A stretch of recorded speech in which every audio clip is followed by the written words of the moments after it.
इस वक्त मल्हार की जीप ले जाने के अलावा मेरे पास और कोई रास्ता नहीं है।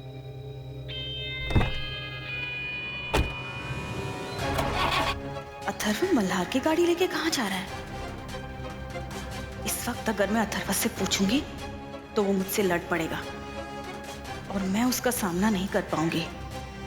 भलाई इसी में है कि मैं गाड़ी में छुपकर उस जगह तक पहुंच जाऊं जहां अथर्व ने संपदा को छुपा कर रखा है।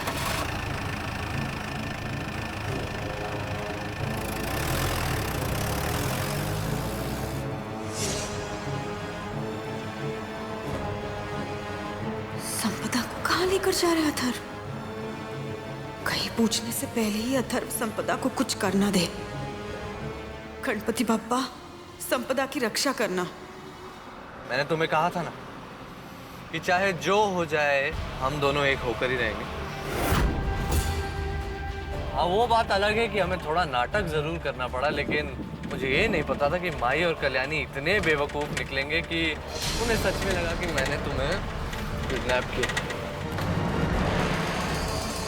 चलो, खतरा उठाने का कुछ तो फायदा हुआ।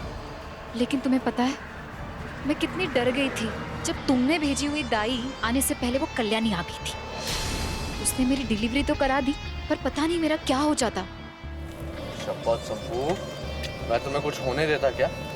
और अब तो हम दोनों साथ हैं। अब तो खुश हो ना तुम? खुशी तो मुझे इस बात की है कि आज मेरा कल्याणी से बदला पूरा हो चुका है। उसके इस दुनिया में आने की वजह से मेरी आई का संसार उजड़ गया था।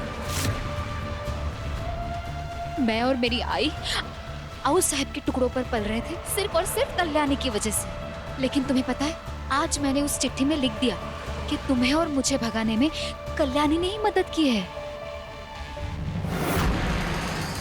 अब तक तो वो चिट्ठी घर वालों के हाथ भी लग गई होगी।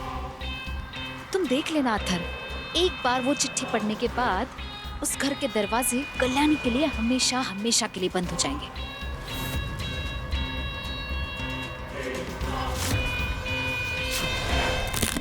गलती मेरी है जो मैंने तुम्हारी मैंने मल्हार, प्लीज मेरा विश्वास कीजिए, मैंने ऐसा कुछ नहीं किया। किस बात पे यकीन करूं कल्याणी? मेरी सबसे बड़ी गलती ही यही है कि मैंने तुम पे विश्वास किया। अब मुझे समझ में आ रहा है कि उस दिन तुम अपने बैग में छुपाए संपदा के कपड़े कहां ले जा रही थी। तुम उसकी डिलीवरी में मदद करने जा रही थी।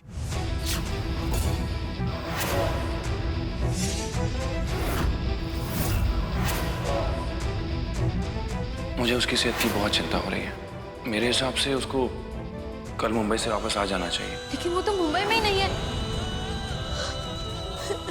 कल रात को मेरे सामने गलती से तुम्हारे मुंह से निकल गया कि संपदा मुंबई में नहीं थी, और मैंने तब भी तुम पे शक नहीं किया। मैं यही समझता रहा, भले ही तुम्हारे अंदर बचपना हो लेकिन तुम्हारा दिल साफ है। लेकिन आज मुझे समझ में आ रहा है कि इस भोले से चेहरे के पीछे कितना जहर भरा हुआ है।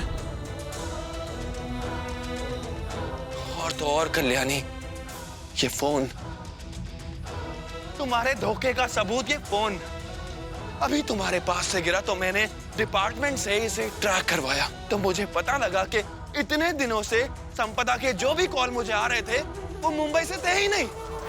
संपदा तो मुंबई कभी गई ही नहीं। वो पूरे वक्त गांव में थी और तुम ये बात जानती थी और तुमने मुझसे छुपाए रखी कल्याणी। हाँ, मैं जानती थी ये बात।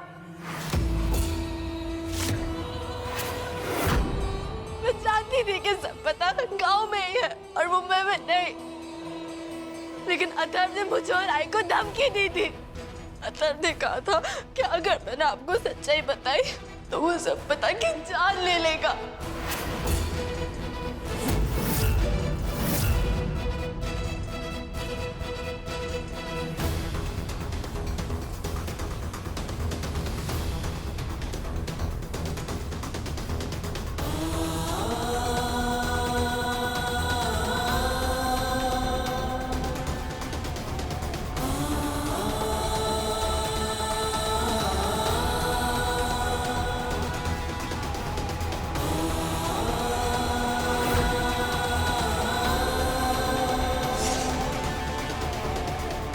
ये संपदा और अथर्व ने मिलकर मुझे और आई को धोखा दिया, हमें बेवकूफ बनाया।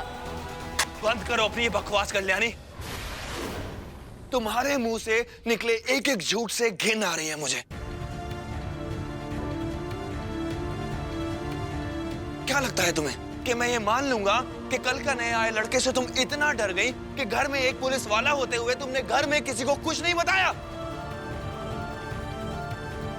कितनी कहानियां बनाओगी कल्याणी, और कितना जहर भरा है तुम्हारे अंदर? नहीं महाराज जी, मैं झूठ नहीं बोल रही हूँ। प्लीज देखिए, मैं मानती हूँ कि इस वक्त आप मुझसे बहुत गुस्सा है, लेकिन महाराज जी हमें इस वक्त आई के बारे में सोचना होगा।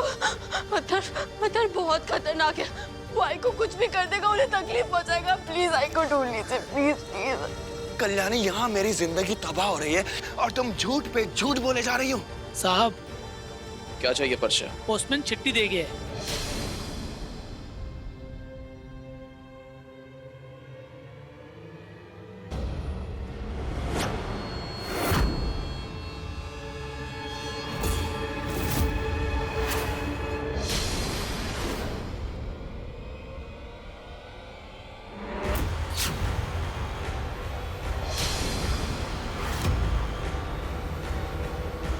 इसमें तो लिखा है कि संपदा और मल्हार की तलाक मंजूर कर दी गई है।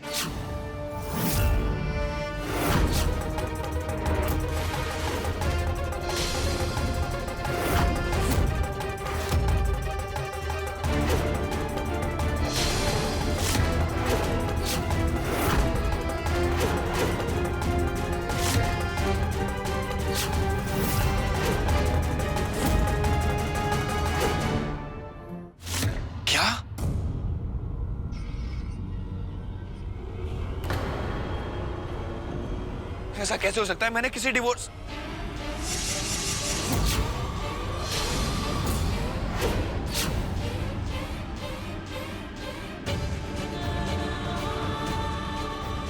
और ये कागज है, आप ये साइन कर दो तो प्लीज।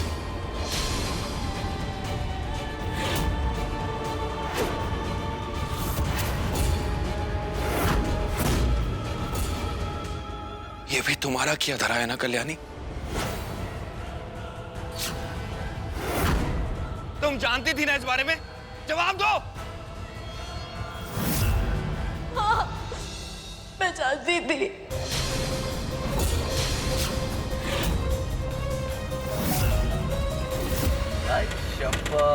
और अब तक तो तुम्हारा और मल्हार का तलाक भी मंजूर हो गया होगा संपदा, हाँ?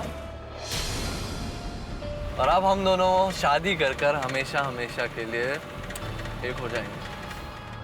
ऐसा मैं हरगिज़ नहीं होने दूंगी। भाई, माई, माई, तुम दोनों की नीच हरकतों को मैं कभी सफल नहीं होने दूंगी, समझे? तो मल्हार और कल्याणी की जिंदगी मैं बर्बाद नहीं होने दूंगी। अथर्व, आगे मत बढ़ो, गाड़ी घुमाओ। माई मेरी बात सुनो, मैं यहाँ साइड में गाड़ी लगा रहा हूँ, आप इस गाड़ी से उतर जाओ माई। हमारी आपसे कोई दुश्मनी नहीं है माई, पर ऐसा ना हो कि आप हमारे बीच में आए और फिर उसका अंजाम जो भी होगा माई, उसके जिम्मेदार आप खुद होगे। माई, हमें रोकने की कोशिश मत करना, और हम रुकने भी नहीं वाले हैं। रुकने का सवाल तब आएगा ना जब मैं तुम्हें आगे बढ़ने दूंगी। गाड़ी रोको अथर्व। अथर्व, सुना नहीं तुमने? गाड़ी रोको। नहीं अथर्व, मत रोको गाड़ी। गाड़ी रोको अथर्व।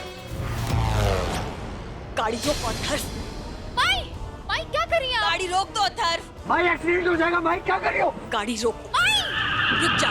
भाई गाड़ी कंट्रोल से बाहर हो रही है। भाई अब स्टॉप मत दे। मैंने कहा रुक जाओ। भाई गाड़ी लग जाएगी। भाई क्या कर रही हैं आप? रुको भाई, आप हम दोनों के बीच में मत आइए। ये मेरा फैसला, ये मेरी जिंदगी में अपनी मर्जी से जीना चाहती हूँ। अथर्व का गाड़ी पर कंट्रोल नहीं हो पा रहा है। माई छोड़ दो इसे। मर्जी चलाने का इतना ही शौक था ना, तो बच्चा पैदा करने से पहले सोचना चाहिए था, समझे? अथर्व से कहो गाड़ी रोक दे। माई पागलपन मत करो। भाई एक्सीडेंट हो जाएगा, सब मर जाएंगे। गाड़ी रोक दो। संपदा हमारे घर की इज्जत है अथर्व। घर पर एक नवजात बच्चा है जिसकी वो माँ है। मैं उसके बच्चे को उसकी माँ से अलग नहीं होने दूंगी। गाड़ी रोको। भाई ये गाड़ी तो कभी नहीं रुकेगी भाई। उस बच्चे को छोड़कर आना मेरी मजबूरी थी माई।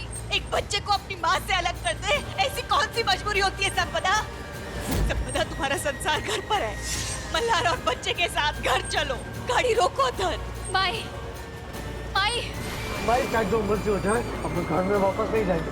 माई क्या कर रही गाड़ी हो? रोक दो। भाई ये क्या पागलपन है भाई? भाई गाड़ी भाई। माई छोड़ दीजिए, एक्सीडेंट हो जाएगा माई। माई ऐसा मत कीजिए। पहले मुझसे वादा करो कि तुम मेरे साथ घर चलोगी। नहीं माई, माई माई एक्सीडेंट हो जाएगा, छोड़ दीजिए। माई स्टीयरिंग छोड़ दीजिए, अथर को भी छोड़ दीजिए। माई वादा करो, संपदा वादा करो। नहीं माई, भाई छोड़ो भाई। छोड़ दो माई। करो संपदा, माई छोड़ दीजिए।